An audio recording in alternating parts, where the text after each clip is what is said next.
자, 그죠. 우주 얘기인데, 태양계는 이미 중학교 2학년 때 다 배웠을 거고, 지금부터 이제 우주 얘기를 할 텐데, 이 우주가 지금 보면은 우리 은하가 어떻게 되어 있는지, 그리고 이 우주 전체적으로는 뭐 어떤 것들이 있는지, 이런 것들이 나와 있는 건데, 이건 다 그냥 암기. 다 올 암기. 이렇기 때문에, 뭐 특히 지금 우리가 뭐 이렇게 공부를 해주고, 막 이렇게 이것이 막 이렇게 구성됐다라는 걸 이해를 하고, 이러는 것들이 거의 없을 거예요. 자, 처음 이제 우리 은하가 어떻게 생겼는지야. 자, 우리 은하에서 외워야 될 것은 얘가 막대 나선 은하다.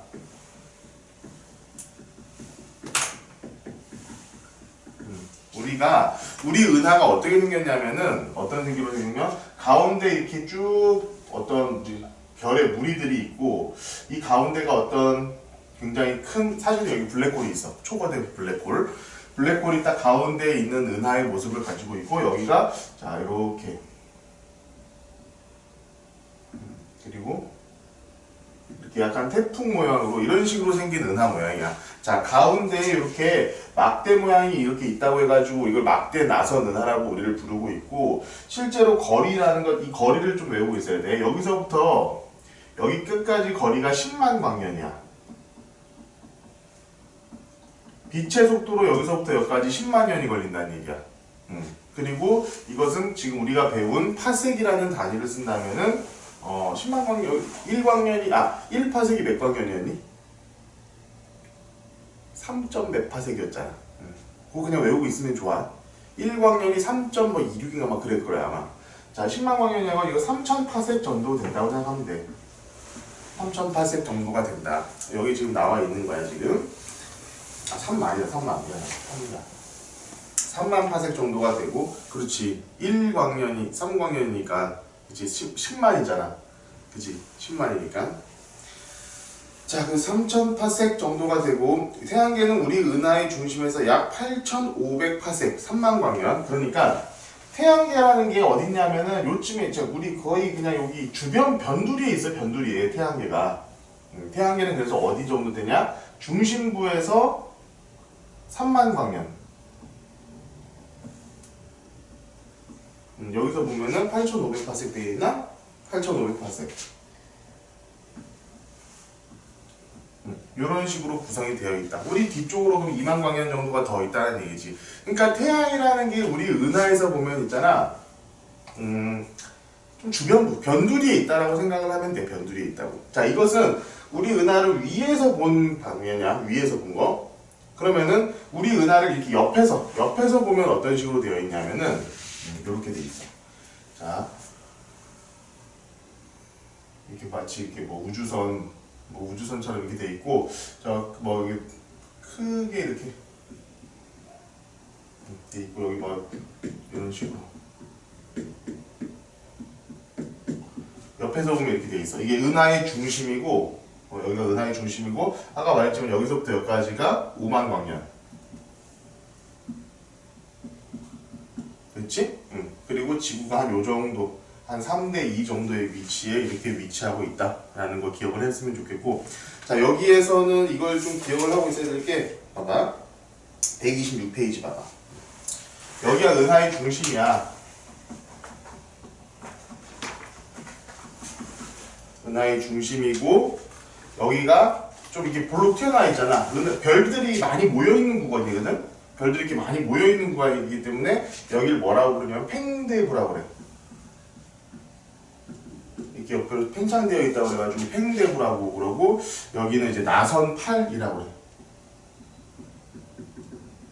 나선팔이라고 돼 있네 나선팔이라고 돼 있지? 봐봐 이 나선 있지? 이 나선을 우리는 이 나선팔이라고 그래 자 그러면은 우리가 은하수라고 하는 게 뭐냐면은 은하수라고 하는 거는 결국에 봐봐 별들이 있잖아 이렇게 일직선으로 모여 있어 그럼 지구는 여기 있잖아 지구 여기 어딘가 이렇게 존재하고 있겠지 그럼 봤을 때 우리가 밤하늘을 딱 봤을 때 어떻겠어 별들이 한쪽에 좀 많이 모여 있겠지 그치 내가 밤이면 이쪽에서 여기를 볼 거 아니야 그치 만약에 태양이 여기 있고 지구가 이쪽에 있으면 이쪽을 바라볼 것이고 밤이 되면 밤이 되면 이쪽에 있으면 이쪽을 바라볼 거 아니야.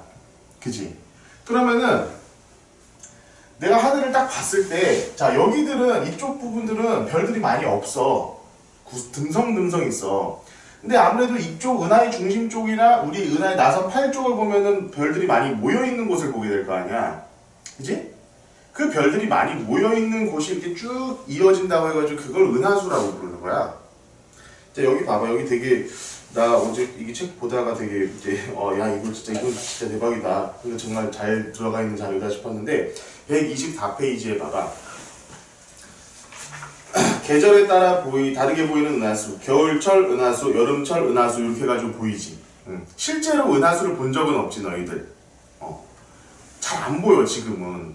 근데 목천에서는 진짜 어슴푸레하게 보일 때가 있어 가끔씩. 어슴푸레하게 정말로. 얘가 진짜로 사진을 잘 찍으면은 정말 여름철 은하수가 이렇게 나타나. 그리고 호주같이 굉장히 좀 깨끗한 곳, 공기가 맑고 이제 구름 없이 이런 곳, 이제 정말 별빛이 없는 곳, 여기서는 은하수가 정확히 보이더라고 정말로. 그러니까 우리가 여름철 같은 경우에는 지금 물론 태양도 있잖아. 태양도 이 은하계의 중심으로 해가지고 돌아 이렇게 돌아. 그러면은 돌아가지고 여기까지 오는데 몇 년 정도 걸릴 거 같니? 1억 년? 3억 년 정도가 걸린대. 그러니까 실제로 우리는 인류라는 게 생겨나가지고 인류가 생겨난 이후로 우리는 한 요만큼밖에 안 움직인 거야 지금까지. 그래서 아직까지는 자 봐봐 좀 크게 그려가지고 태양이 이렇게 있으면은 지구가 이렇게 돈다고 쳐보자. 그럼 지구가 이쪽에 있을 때 여름, 이쪽에 있을 때 겨울인 거야. 그치? 그런데 만약에 이게 이쪽으로 가가지고 태양이 여기 있고 여기가 겨울, 여기가 여름 이렇게 될 수도 있잖아. 그치? 이쪽에 때문에 만약 3억 년, 자 1.5억 년 정도가 지나 있으면은 1억 5천만 년이 지나 있으면은 여름에 보이는 은하수가 겨울에 보이는 은하수가 이런 모양일 거야. 여기서는 여름에 보인다고 하는 그 은하수가. 근데 지금 어차피 아까도 얘기했지만 이거 한 바퀴 도는데 태양이 이 은하 중심으로 한 바퀴 도는데 무려 3억 년이 걸려. 3억 년. 그러니까 의미가 없다는 거야. 지금 여기서는 요만큼밖에 우리가 움직이지 않았기 때문에 이제까지 여전히 은하의 중심이 보이는 게 지구 한반도 쪽에서 본다면 여름철이고 겨울철에는 나선 바깥쪽을 보게 된다는 거야. 무슨 말인지 알겠니? 알겠어? 모르겠어? 자 여기가 봐봐. 지구는 이거 공전을 이렇게 하지만 자전도 하잖아. 그러면 봐봐. 내가 여기가 지금 여기가 겨울이야. 겨울. 여기서는 여름이야. 그럼 겨울이면은 자 얘가 밤이 되면 이쪽을 보는 거잖아. 태양이 여기 있으니까 밤이 되면 내가 이쪽을 보고 있는 거잖아 분명히. 그렇지? 그럼 밤이 되면 내가 이쪽을 보고 있는 거라고. 그치? 그럼 밤하늘은 내가 여기서부터 여기까지 이런 밤하늘을 보게 되는 거잖아. 그치? 얘가 여기서부터 여기까지가 내가 보는 밤하늘인 거야. 그런데 여기에는 별들이 많아. 여기에는 별들이 듬성듬성 있어. 그럼 별들이 많은 쪽이 아무래도 좀 밝게 이렇게 비쳐 보이지 않겠니? 그치? 그게 은하수라는 거야. 그리고 이쪽에서는 겨울이야 현재. 여름이야 여름. 여름이면 내가 이쪽을 바라볼 거 아니야. 그치? 그러니까 여기에 별들이 많이 모여있는 곳을 바라보는 게 은하수라는 거야. 그러니까 실제로 은하수를 볼 때는 겨울보다는 여름이 훨씬 보기가 좋다고. 우리 한반도에서 치면은 여름이 한반도에서 보면 이쪽이 훨씬 더 보기 좋다 이거야. 그렇지? 우리 여기서 볼 때 밤하늘은 이렇게 볼 테니까. 그치? 오케이? 이제 이해가? 뭐가 이해가 가는 거야? 그냥 우리 이렇게 한참 듣다 보면은 처음에 뭐에서 시작했는지 자꾸 그러니까 이제 우리가 은하수라는 게 결국에는 우리 막대 나선 은하를 바라보고 있는 관점이라는 거지. 은하수는 이쪽을 바라봤을 때 이 나선 8, 이쪽을 바라봤을 때는 이쪽인데 자, 이 나선 8보다는 이 은하의 중심에 훨씬 더 많은 별이 있거든. 그러니까 여름이 훨씬 더 은하수가 잘 보인다. 이걸로 이렇게 생각하면 좋을 것 같아. 무슨 말인지 알겠지? 자, 이거야 이거. 지금 우리 은하가 이렇게 생겨먹었다. 응? 그리고 뭐 궁수자리 방향 부분에 있다 뭐 이런 것들은 사실 특히 특별히 알 필요는 없습니다. 오늘 한꺼번에 다 해야 되면 저기 126페이지 한번 보자. 자, 우리 여기서 지금 우리 은하를 구성하는 천체를 성간물질, 별, 성간물질, 성운, 성단 이렇게 돼 있거든. 별, 성간물질, 성단, 성운 이런 것들이 지금 총 4가지 정도로 우리가 이루어져 있다라고 보면 되는데 별은 지금 우리가 얘기하는 태양과 같은 것들이 다 별이야. 야! 한신구야 너 뭐해? 여기 봐. 너한테 보고 있지 말고. 자, 별은 우리가 보고 있는 태양 같은 것들을 다 별이라고 그래. 그냥 다 별이야.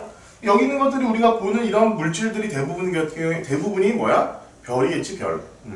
스스로 빛을 내는 천체들이야, 별. 그래서 이 별들로 이루어져 있고, 자, 성간물질하고 성운은 조금 이따가 하고, 성단이란 걸 그 다음에 할게. 성단은 뭐냐면은, 이 지금 126페이지에 나온 것처럼, 별들이 이렇게 막 땅땅땅땅 들어가 있기는 한데, 실제로 우리 중력이라는 게 있잖아. 그럼 별과 별 사이에서도 중력이 계속 작용하고 있다고.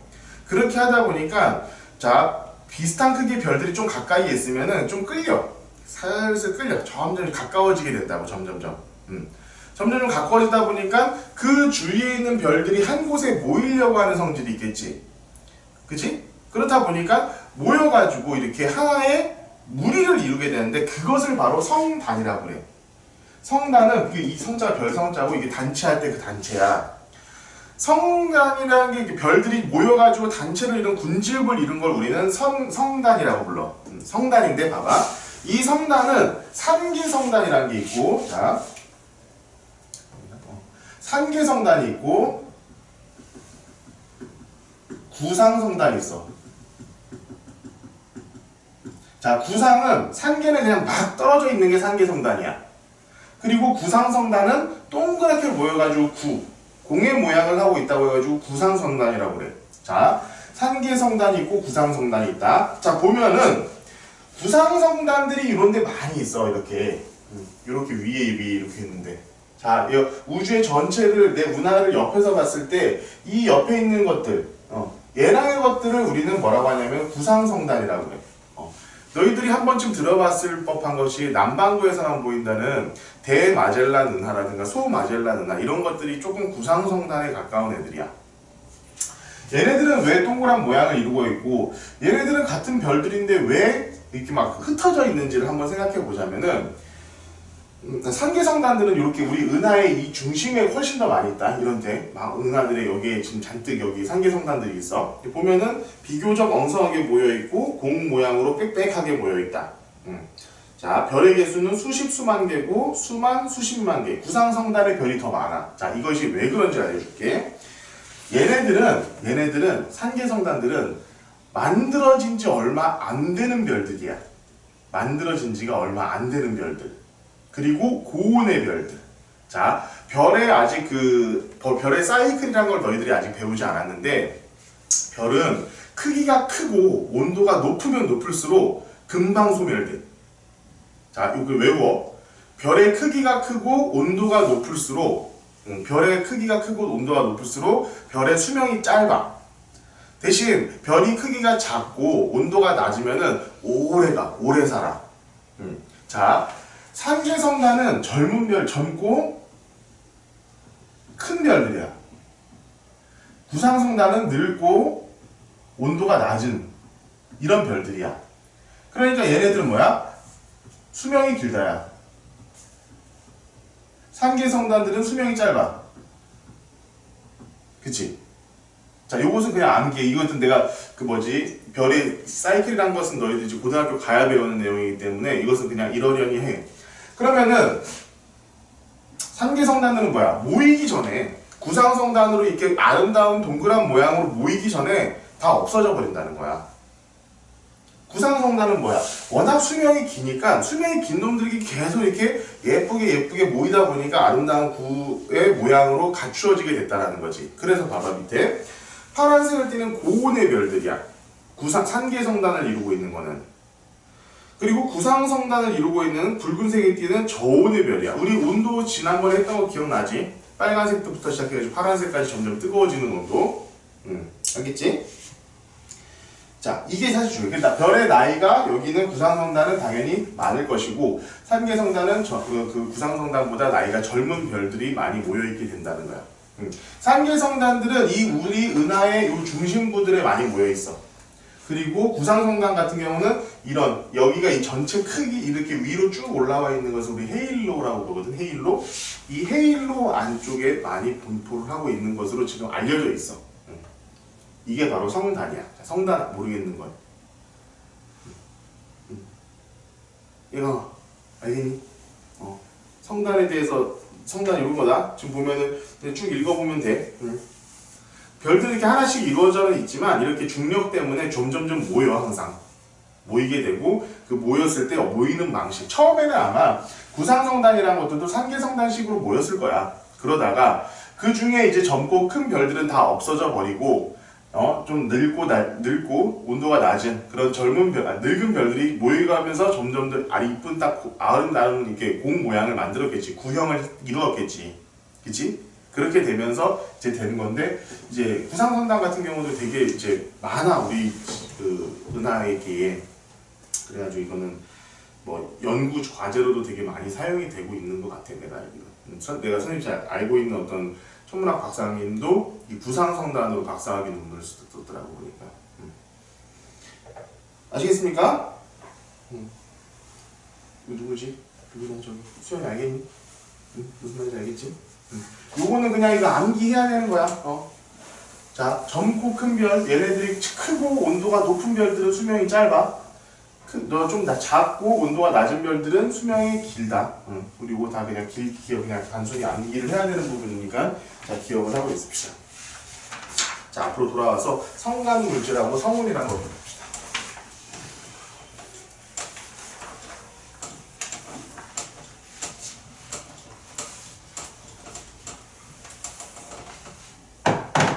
성간물질은 자, 별성자가 별자야. 별이야. 별성자고 간은 사이간자야.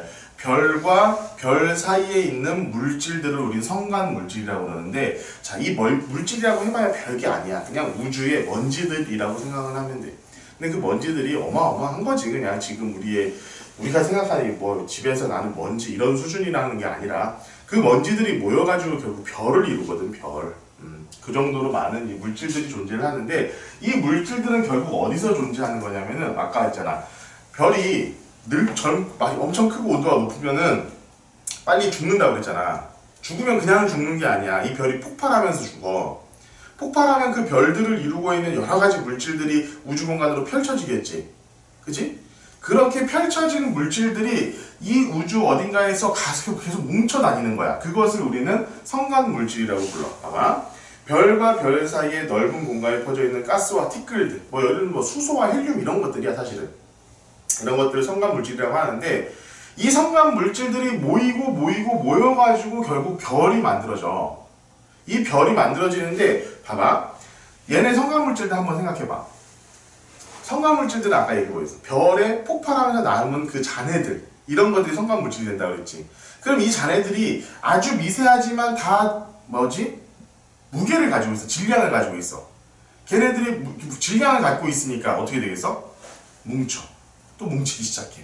이 별이 폭발했다 뭉치고 이게 반복되는 거야. 지금 우주의 일생이라는 것은. 자, 이 점점 뭉치다 보니까 이 성간 물질들이 어떤 식으로 발전하느냐? 자, 얘네들이 뭐가 되냐면은 이 성간 물질들이 점점 모여가지고 결국 성운이 돼. 성간 물질들이 있는데 보이진 않아. 그런데 얘네들이 어떤 중력 중심점이 있어가지고 그 중력을 향해서 모이기 시작하다 보면은 그것을 우리가 드디어 이제 성운이라는 우리가 눈에 보이는 성간 물질은 보이지 않아. 성간 물질은 눈에 보이지 않아. 그런데 얘네들이 모이고 하다 보니까 어느 순간부터 눈에 보이는 성운이라는 녀석이 된다는 거야. 자, 이 성운은 총 3가지로 이루어져 있는데, 자, 첫 번째가 방출성운, 그 다음에 성운은 방출성운, 반사성운,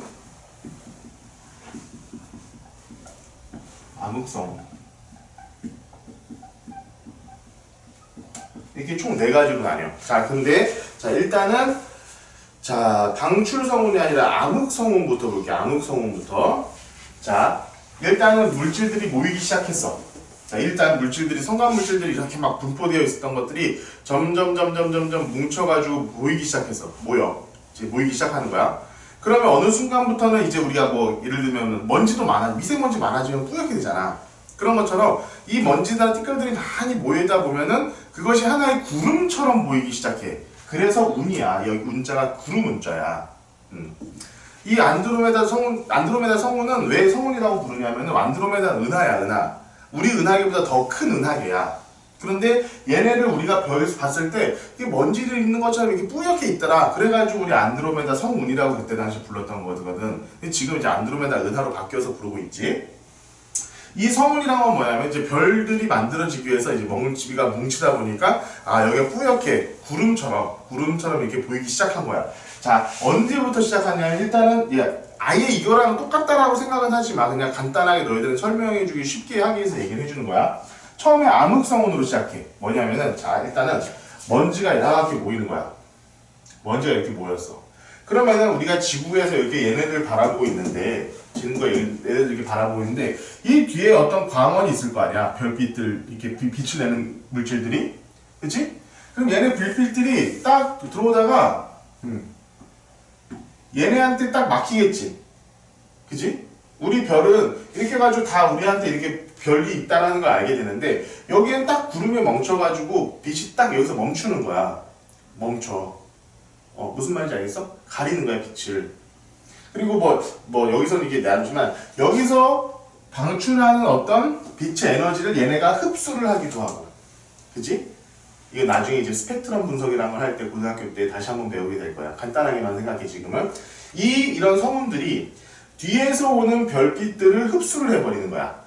그럼 우리 지구에서 얘네들이 보이겠어, 안 보이겠어? 안 보이지. 그냥 어두워져. 그래서 우리는 이걸 암흑성운이라고 불러. 저 맨 밑에 봐봐. 제일 유명한 게 이게 바로 말머리 성운하고 그 옆에 보면 독수리 성운. 이거 2개 같은 경우에는 되게 유명한 거야. 자, 근데 이 성운들 사이에서 지금 무슨 일이 발생하고 있는지 잘 봐봐.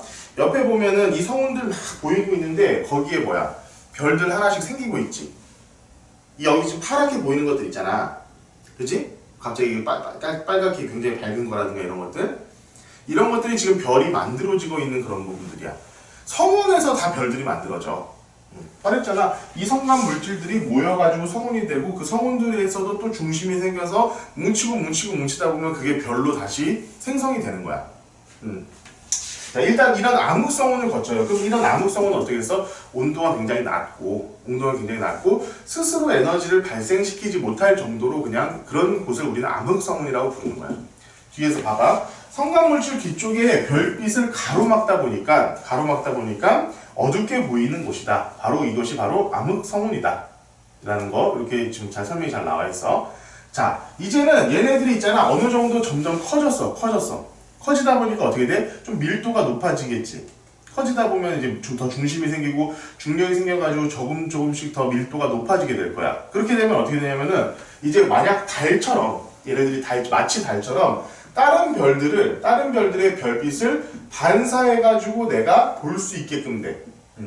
반사를 해. 그러면 어떻게 돼? 주변의 별빛을 보는 거기 때문에 주변의 별빛을 반사해서 얘네들이 파란색으로 보여. 파란색으로. 좀 차가운 색깔이 되는 거지. 어느 정도 이제 온도가 올라가기 시작하는 거야. 자, 물론 실제로 파란색으로 갈수록 훨씬 더 고온이라고 그랬지. 그지? 근데 그것과는 좀 별개로 생각했으면 좋겠어. 왜냐면은 그거는 스스로 빛을 낼 때 온도가 높으면 높을수록 파란 거야. 얘는 지금 스스로 빛을 내는 애들이 아니지. 그지? 그저 여기 있는 별의 불빛을 보게끔 하는 거기 때문에 얘네들은 파장이 다소 짧은 파란색 파장을 반사를 하게 돼 있어. 알겠지? 이것은 어려운 얘기야. 이것은 왜 파란색으로 보니까 얘가 온도가 엄청 높은 거 아닙니까? 그게 아니라고. 파란색 별빛을 내는 거는 스스로 빛을 낼 때 온도가 높으면은 파란색 빛이 나는 거고, 반사 같은 경우는 파란색이 훨씬 더 잘 되기 때문에 파란색으로 보이는 거다. 알겠지? 그건 그렇게 생각하면 돼. 그게 바로 뭐냐면 반사성운이야. 여기 보면 나와 있지? M78이라든가 여기 마기알몸 성운 같은 경우는 굉장히 유명한 성운이야. 사진 같은 게. 이게 뭐냐면 이 구름들이 옆으로 옆에 옆모습 보면 이게 코, 입, 이게 턱 이렇게 나온 것처럼 보이잖아. 이게 그래서 이제 마기알몸 성운이라고 하는 되게 굉장히 유명한 성운입니다. 자, 여기도 보면 봐봐. 성운들 사이에서 지금 계속 새로 이제 별이 생겨나고 있는 걸 우리가 볼 수 있을 것 같아. 이런 것들 보게 되고. 자, 이제 이 반사 성운보다도 굉장히 밀도가 점점 더 높아졌어. 그러면은 스스로 이제 그 이 안에 있는 이 성운들 안에 있는 그 입자들끼리 이제 마찰이 생기기 시작하겠지. 마찰이 생기고 압력에 의해서 점점 압력이 생기기 시작해. 그렇게 되면 어떻게 되겠어? 점점 온도가 높아지기 시작한다고. 그러면은 온도가 높아져가지고 3000 켈빈 정도 이상이 되면 스스로 빛을 내기 시작하지. 그지? 그게 바로 방출성운이야. 이제 이게 높아져가지고 스스로 빛을 내기 시작하는 거야, 얘네들 사이에서. 그러니까 뭐야? 온도가 낮은 것부터 점점 올라갈 거 아니야. 그래서 방출성운은 붉은색으로 보인다는 거야. 내가 지금 밑에서부터 설명을 해줬어. 이 성광물질들이 모여가지고 성운이 돼. 성운이 되는데 처음에는 온도가 낮은 암흑성운이라고. 그러니까 뒤에서 오는 에너지를 뭐 흡수하거나 아니면은 얘가 뭐 이게 통과를 안 시켜줘가지고 어두워 보이는 건데 어느 순간부터 밀도가 조금 더 높아지면은 얘가 이제 다른 별빛들을 반사를 해주기 시작해가지고 반사성운이라는 것을 우리가 볼 수 있게 되고 얘네들이 점점 더 밀도가 높아지고 중력에 의해서 많이 먼지들이 모여가지고 온도가 높아지기 시작하면 이제부터는 스스로 빛을 내요. 3000 켈빈 이상이 되면 3000 켈빈 이상이 돼가지고 스스로 이제 온도가 높아지다 보니까 스스로 빛을 내기 시작하는 방출성운이 된다는 거야. 그럼 여기 있는 애들이 뭐야? 이 안에 있는 여러 물질들 중에서 별들이 계속 하나씩 이제 생겨나고 있는 거야. 이제 여기서부터는. 무슨 말인지 알겠니? 자, 이 과정의 흐름을 잘 알아야 돼. 별이라는 거 있잖아. 성간물질들이 이용해서 성간물질들이 모여가지고 성운들이 만들어져. 이 성운도 이렇게 된 다음에 물론 여기서도 별은 만들어질 수 있어. 그 밀도 차이가 조금이라도 차이가 더 있으면. 이렇게 암흑성운이지만 이쪽은 되게 하나의 이 점에서는 엄청나게 에너지가 높아져가지고는 별이 하나 만들어질 수 있다고. 여기서 암흑성운이지만 상관이 없어. 반사성운에서도 방출성운에서도 다 만들어질 수 있어. 그래서 하지만 전반적으로는 이런 형태를 거치게 되고 여기서 만들어지는 게 뭐? 별들이 모여서 만들어지는 게 뭐? 성단들이 모여가지고 지금 우리 은하계를 이루고 있다는 거야. 알겠니? 이게 있잖아. 이걸 하나하나 따로 외우려고 하면은 못 외워. 그러니까 이렇게 흐름을 가지고 자, 우리 성광물질로 성운이 만들어지고 별이 만들어지고 별들이 모이는 게 성단이고 이 별들이 모인 성단들이 또 모여있는 것이 뭐다? 바로 우리 은하계다 라는 거. 이렇게 외우고 있으면 좋을 것 같습니다. 자, 성단 주제어 봅시다. 요거 하나는 외워둬야 된다. 봐봐. 앞에 보면은 자, 이런 성운들은 우리 이 은하의 중심부보다는 나선팔에 존재하고 있다라고 그랬어. 여기 지금 보면은 125페이지 성운 표시되어 있고 이들은 주로 우리 은하의 나선팔에 분포하고 있다. 이것은 암기해야 돼. 나선팔들 쪽에 많이 있다라는 거.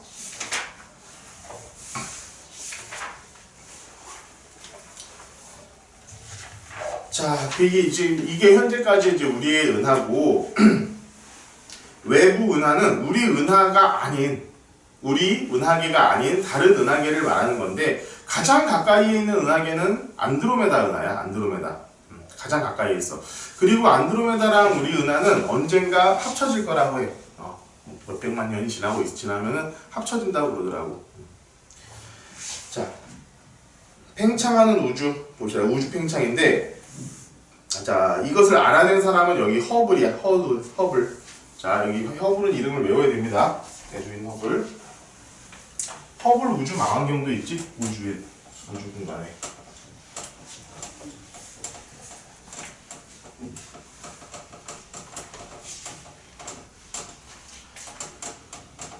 여기서 같이 알아야 될 것은 바로 빅뱅 우주론인데, 봐봐.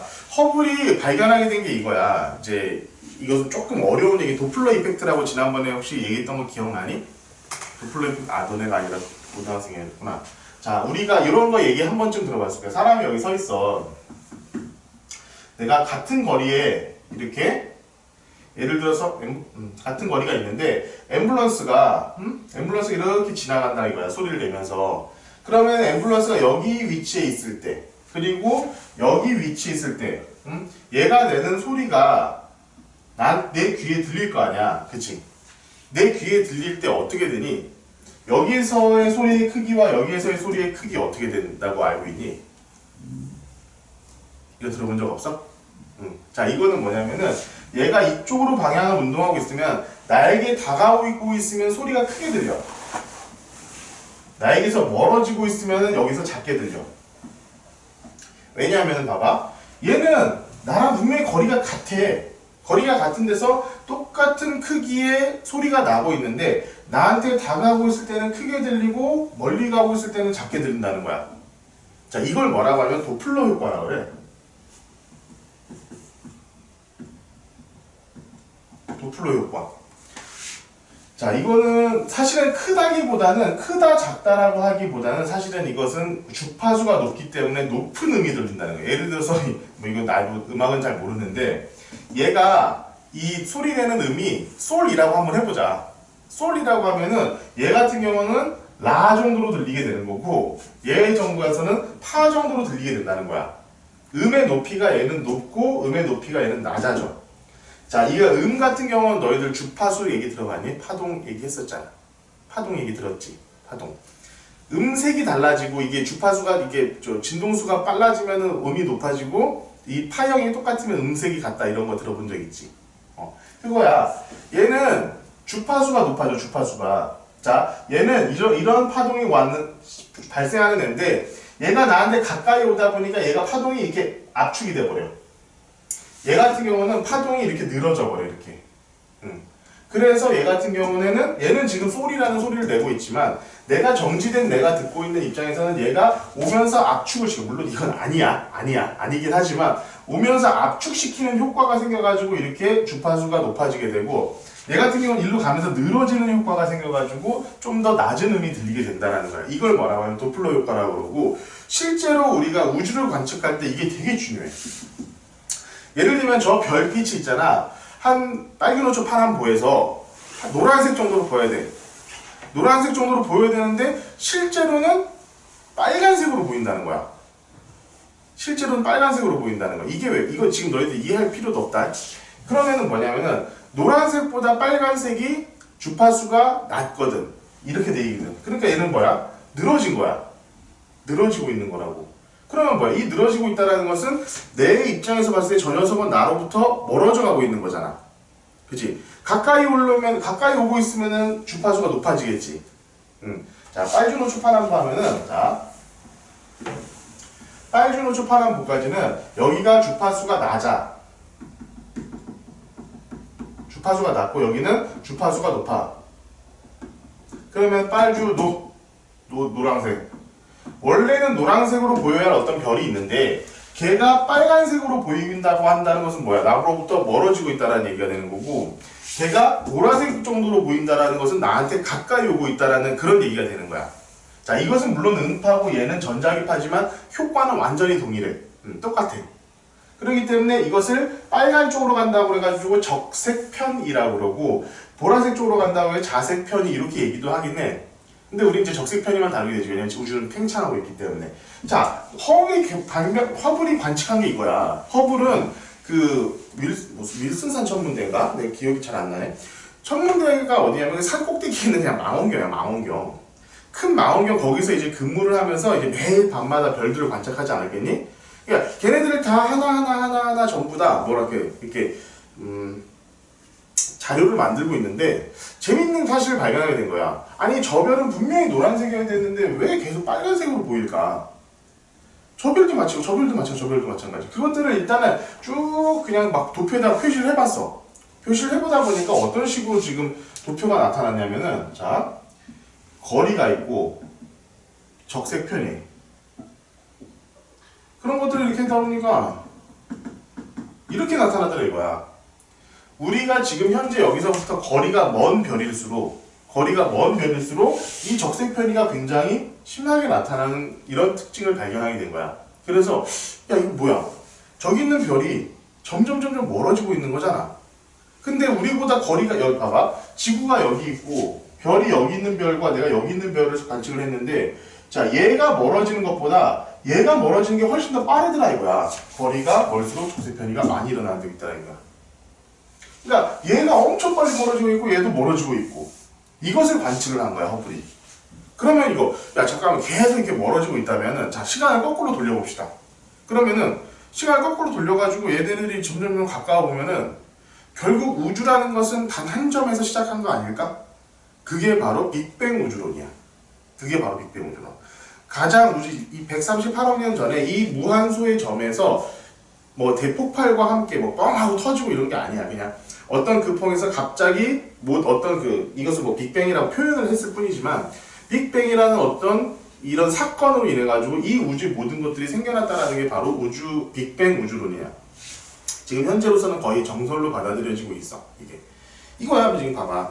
팽창하는 우주가 뭐냐? 허블이 우리 은하로부터 멀어지고 있다는 사실을 이렇게 알아낸 거야. 이 도플러 효과를 이용해가지고 알아놨는데 그러면 거꾸로 이것이 만약에 시간을 거꾸로 되돌려가지고 걔네들이 우리 쪽으로 다가오고 있다면 결국 우주라는 것은 한 점에서 시작한 것과 동일하지 않느냐? 이게 바로 뭐냐면은 대폭발 우주론, 바로 빅뱅 우주론이야. 이것에 대해서는 고등학교 통합과 바로 1단원에서 가장 자세하게 다루게 될 테니까 일단 이것이 빅뱅 우주론이다 라고 이렇게 나타내면 좋을 것 같아. 가수 빅뱅도 있고 미국의 시트콤 중에 가장 내가 좋아하는 드라마 중에 하나가 뭐냐면 빅뱅 이론이라는 또 드라마가 있어요. 되게 재밌어요. 나중에 너희들 고등학교쯤 가면은 보면 되게 재밌을 거야. 거기 있는 이제 과학적 사실들이 되게 뭐라고 해야 되나? 실질적인 것들이 많이 나와. 되게 재밌어. 자, 봅시다. 자, 128페이지부터는 그냥 도덕책 얘기야. 그냥 여기 있는 것들은 다 그냥 보고 그렇구나 굳이 이해할 필요도 없고 뭐 그냥 여기 있는 것 중에 딱히 외워야 될 것도 많지 않은 것 같아. 그냥 도덕책 얘기야. 답을 봐도 그냥 좋은 얘기 써 있으면 그냥 그러면 돼. 우주 탐사할 때 뭐 좋은 얘기 다 있겠지 뭐 거기 나쁜 얘기 있겠니? 자 이렇게 쭉 해가지고 하는데 우주 탐사 방법은 요거 세 가지는 알고 봅시다. 세 가지는 외워야 된다. 첫 번째 망원경, 두 번째 인공위성, 세 번째 우주탐사선. 요거 세 개는 이제 암기를 하고 있어야 돼.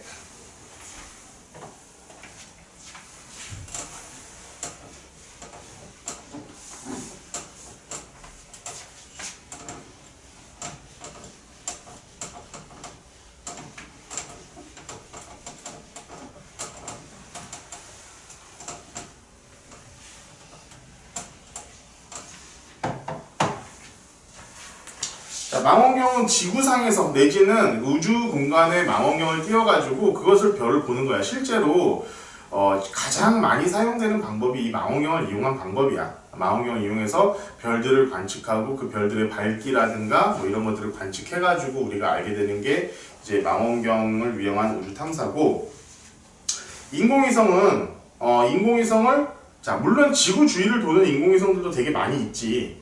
그런데 예를 들면 목성까지 가가지고 목성 궤도를 돌게 할 수도 있겠지.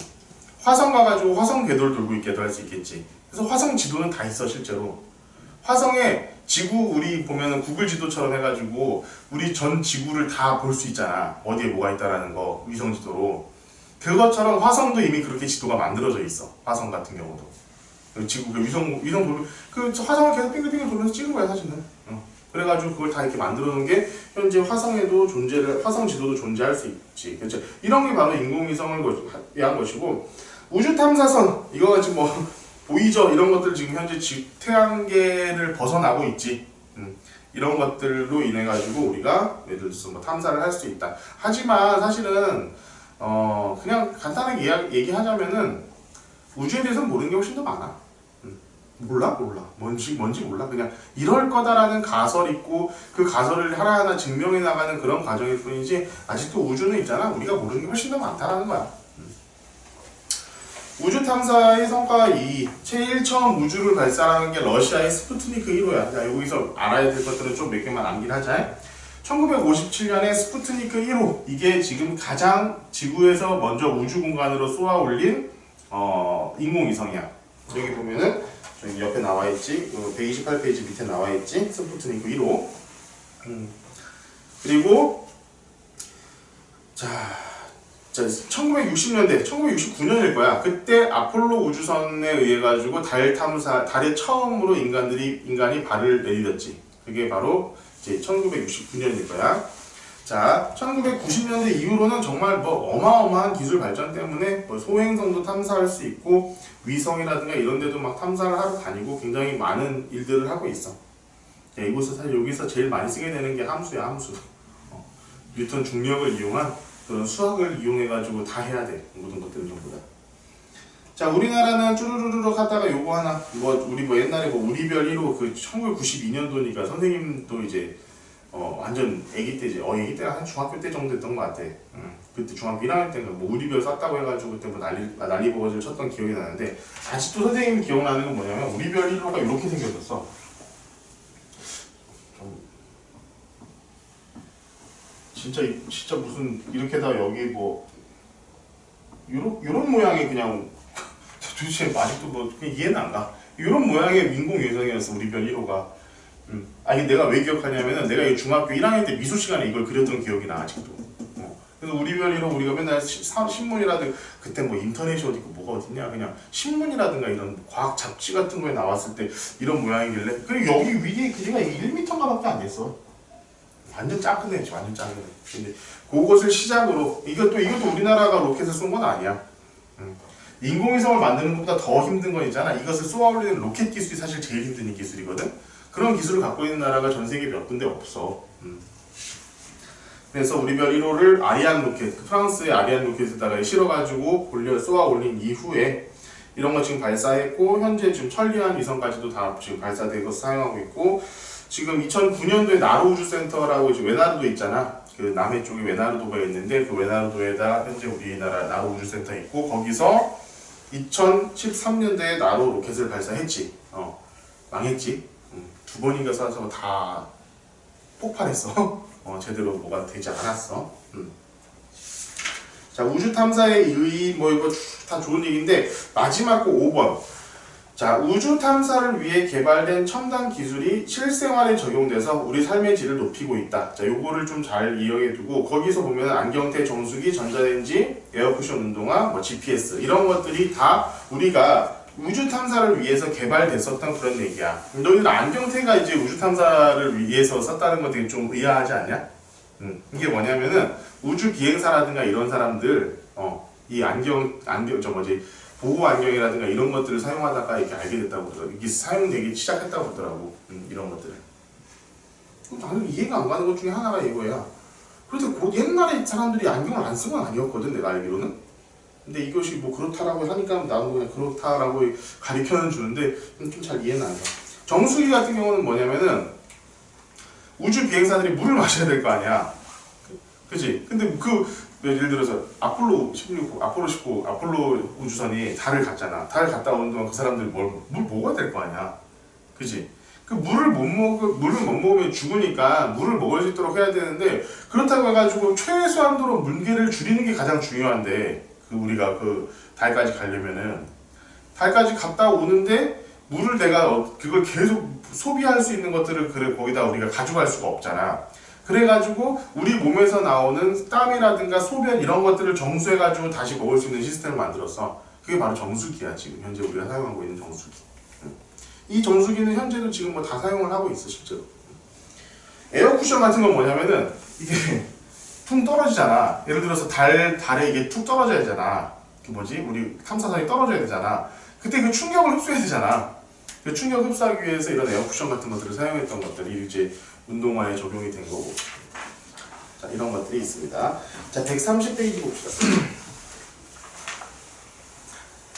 도플러 효과지 아까 내가 얘기했던 거. 이것은 그냥 한번 이거 너무 심각하게 받아들이면서 하지는 마. 그냥 한번 쭉 읽어보고 그냥 이런 게 있구나라고 정도 생각하면 좋을 것 같아. 자, 중단한 핵심 정리 당연히 다 암기하고 외워야 됩니다. 자, 이렇게 해가지고 인수까지도 끝났고. 자, 봅시다. 148페이지 과학기술과 인류의 문명. 자, 자, 이 단어는 그냥 뭐 도서책 얘기. 과학기술이 이렇게 발전했고 앞으로 우리는 이렇게 해야 된다라는 거 해야 되는데 여기서 몇 가지만 내가 암기해야 될 것들 하나하나 찝어줄 테니까 그것만 표시를 해두고 그것만 딱 공부를 합시다. 자, 과학기술과 인류 문명의 발달 가장 먼저 우리가 지금 과학기술이 발달하게 된 최초의 계는 불의 이용이야. 불의 이용.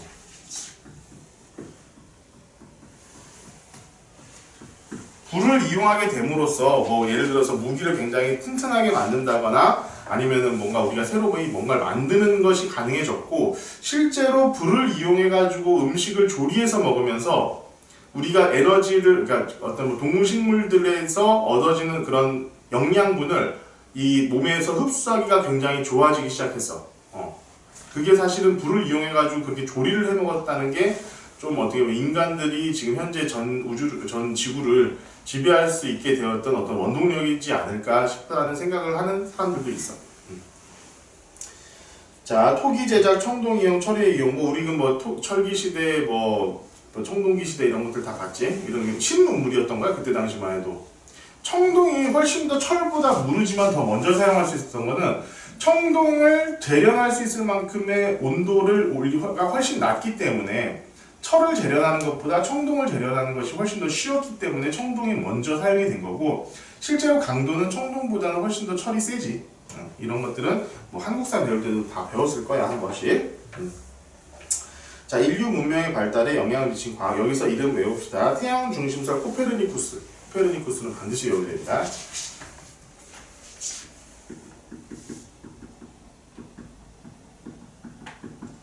코페르니쿠스. 그리고 이것을 확실하게 만든 게 망원경의 발달이야. 망원경. 자, 망원경은 갈릴레오.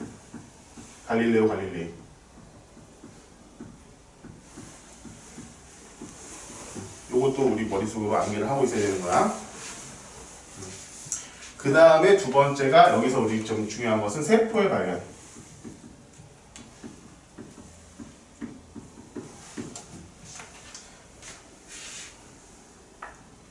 그리고 만유인력, 중력.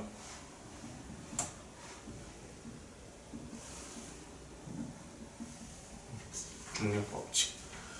요거 정도는 머릿속에 기억을 하고 있어야 되고 사실 이 중력이라는 것에 대한 수학적인 원리를 알게 됨으로써 인공위성이라든가 이런 것들을 다 쏘아 올릴 수 있었던 거야. 그것이 되게 제일 중요한 거지.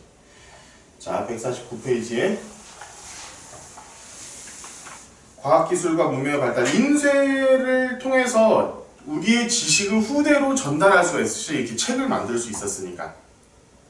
이게 인쇄기술의 가장 큰 의의가 되고 두 번째, 공업과 교통수단의 발달. 여기서 제임스 와트의 증기기관. 이거는 암기.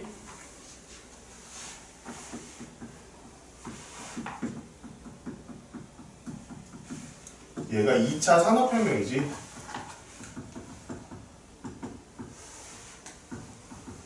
2차 산업혁명이 생기게 된 어떤 원동력이 되었지. 2차 제임스 와트가 이제 증기기관을 가져가면서. 그리고 그 다음 식량의 대량 생산.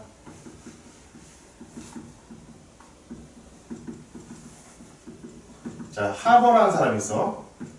하버의 질소, 비료, 대량 생산.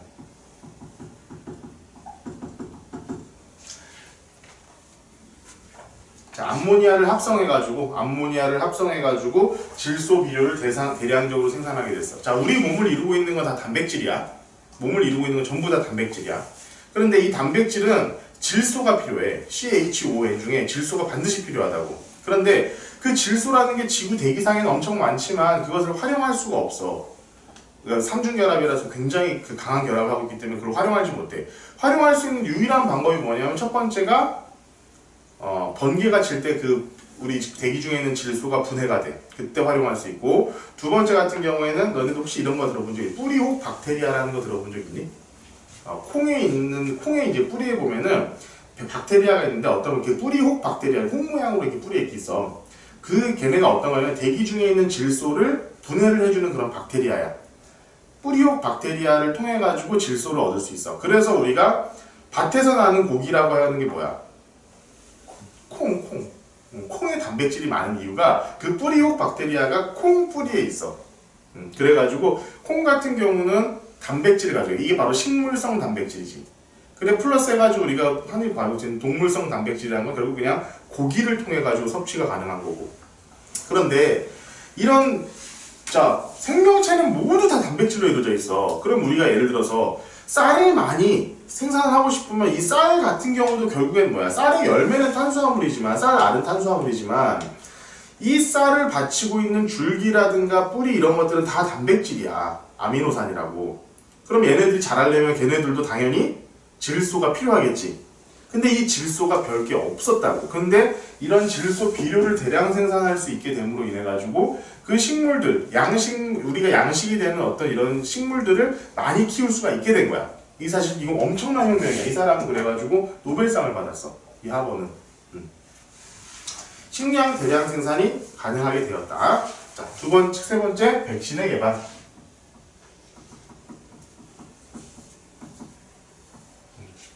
백신이 개발돼서 질병을 예방할 수 있게 되었고, 지금 뭐 전기의 사용이라든가 정보통신의 발달 이런 것들은 굉장히 다양하게 우리 지금 현재 사회에서 사용을 하고 있겠지.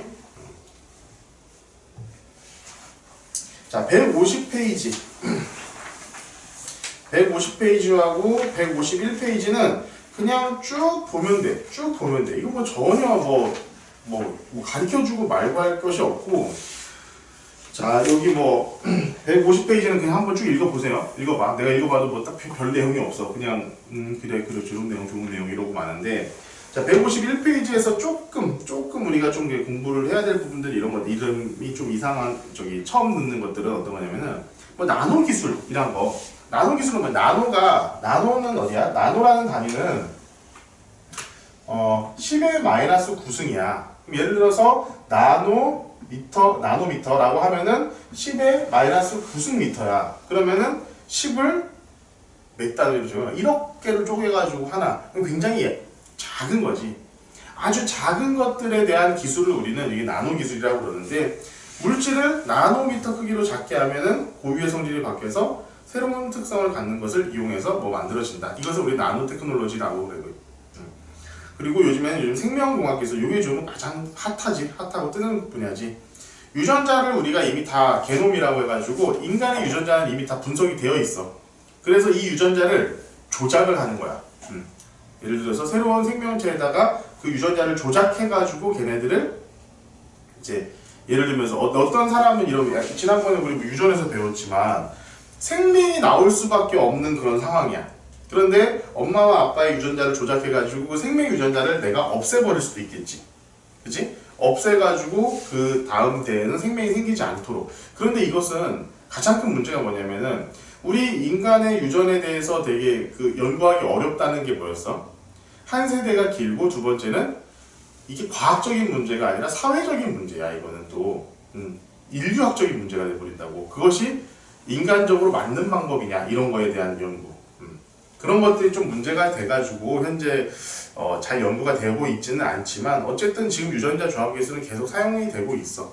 사용이 되고 있고, 뭐 크리스퍼 시저라고 해가지고 크리스퍼 가위로 해서 그 유전자를 이렇게 잘라내는 그런 기술들도 이미 지금 다 개발이 되어 있어가지고 상용화가 되고 있는데, 사실은 못하고 있는 거지 안 하고 있는 거지 못하는 건 아니라고 그러더라고. 그 인간에 대한 유전자 조작 같은 경우도. 사실은 그리고 그런 문제가 있어. 예를 봐봐.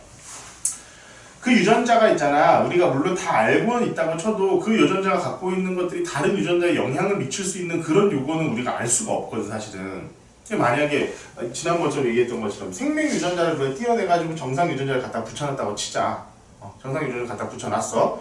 근데 얘가 이 생명뿐만이 아니라 다른 쪽에도 영향을 미치고 있지는 않을까? 이건 우리가 모르는 사실이라는 거야. 만약에 그 생명 유전자가 있음으로 해가지고 뭐 예를 들어서 암에 걸릴 확률이 굉장히 낮아지는 경우도 있을 수 있잖아. 물론 이게 사실이 아니지만 내가 얘기해준 게 가정했을 때, 그럼 얘가 태어났어. 근데 얘는 암으로 굉장히 일찍 삶을 마감하게 돼. 그러면 생명으로 갖고 사는 게 차라리 낫거든. 그러니까 그 후세 사람들에 대한 것을 우리 전대가 결정을 해버리는 그런 좀 뭐라고 해야 되나, 이건 인간적인 문제가 발생하잖아. 이건 사회적인 문제거든. 그럴 수 있기 때문에 이런 것들을 지금 하지는 못하고 있어. 하지는 못하고 있지만 현재 연구는 충분히 많이 되고 있다라는 거. 이렇게 쭉 돼 있고 뭐 지금 현재 뭐 4차 산업혁명 이렇게 얘기를 하고 있는데 정보화 혁명이라고 그러고 기술혁명이라고도 하고 별렇게 다 하는데 나는 뭐 아직까지는 잘 모르겠어. 근데 어쨌든 지금 뭐 너희들만 해도 굉장히 스마트폰이라든가 이런 것도 굉장히 익숙하게 사용하겠지만 예전에 벌써 한 10년이 뭐야 10년? 20년 전만 20년 전? 그러니까 한 내가 대학교 들어갔을 때쯤만 생각을 해봐도 야 진짜 이거 지금은 내가 보기에는 뭐 엄청난 발전인 건 확실해 그거는 어마어마하게 정말 발전이 돼 있고 예를 들면은 너희들 봐봐 이런 핸드폰 하나가 생김으로 인해 가지고 되게 많은 에너지 낭비라든가 이런 것들이 생길 거라고 생각을 하잖아. 아니냐? 스마트폰이 생겨가지고 있잖아. 전 세계 자원이 엄청나게 절약이 되고 있다는 건 알고 있니? 나도 그 얘기를 처음 들었어. 예전에는 예를 들면 맞아 이런 거잖아. 달력, 뭐 수첩도 들고 다녀야 되고 예를 들면 내가 탐험을 가는 사람은 나침판도 들고 다녀야 되고 GPS도 들고 다녀야 되고 오만 가지 다 들고 다녀야 되는데 지금은 스마트폰 하나면 그게 다 돼. 그러니까 이런 거 쓸 일이 없어지는 거야. 스마트폰에서는 데이터로만 되잖아. 내가 어떤 프로그램만 짤 줄 알면은 이런 걸 다 넣을 수 있잖아 이 안에다가. 그래서 여전히 있잖아 지금 가장 괜찮은 직종 중에 하나는 프로그래머야. 앱을 만드는 사람, 앱 개발자들 있지. 그런 프로그래머들이 굉장히 대우를 받고 있어 지금. 특히나 대한민국에서는 이 앱 개발이라는 게 어마어마한 기술력을 갖고 있기 때문에 전 세계 어딜 가도 취업이 잘 된다고 그러더라고.